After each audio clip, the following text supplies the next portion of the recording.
সাধারণ জীবনযাপনে ব্যস্ত টোকিওর বাসিন্দারা জাপানের বিভিন্ন পণ্যের উপর আরোপ করা যুক্তরাষ্ট্রের 25% শুল্ক আরোপের খবরে উদ্বিগ্ন তারা।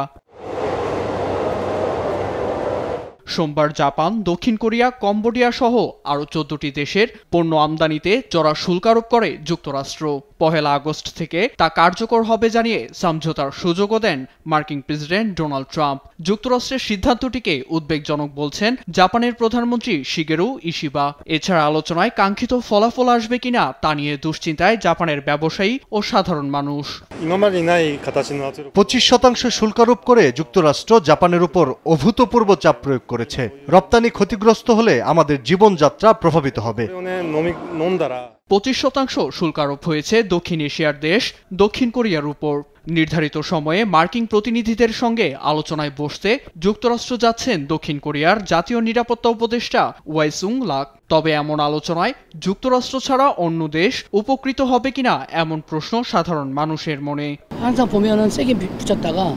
প্রতিবার আলোচনাগুলো পিছিয়ে যাচ্ছে। স্পষ্টতই এটি নতুন সরকারের জন্য বড় চ্যালেঞ্জ। ট্রাম্পের শুল্ক আরোপের খবরে চিন্তার ভাঁজ পড়েছে কম্বোডিয়ার খেটে খাওয়া মানুষের কপালে। বিভিন্ন পণ্যে আরোপ করা 36% শুল্কের চাপে বন্ধ হতে পারে কারখানা, ধ্বংস হতে পারে কর্মসংস্থান। এ চাপ সরকার কিভাবে সামাল দেবে তা নিয়ে চিন্তিত দক্ষিণ পূর্ব এশিয়ার দেশটি। আমি সত্যিই চাই যুক্তরাষ্ট্র শুল্কের হার কমিয়ে দিক, যাতে আমাদের এখানে আরও কর্মসংস্থান গড়ে উঠতে পারে।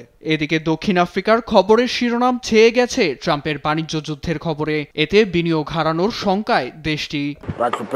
আমরা দরিদ্র দেশগুলোর একটি, যেখানে কর্মসংস্থান নেই বললেই চলে। সবেমাত্র অর্থনৈতিক প্রতিকূলতা পেরিয়ে এগিয়ে যাওয়ার স্বপ্ন দেখছিলাম। এই শুল্ক ফের আমাদের জীবনকে হুমকির মুখে ঠেলে দিয়েছে। ট্রাম্পের বাণিজ্য যুদ্ধ বিশ্ব অর্থনীতিকে আরও অস্থিতিশীল করে তুলবে বলে মত জাতিসংঘ বাণিজ্য সংস্থার।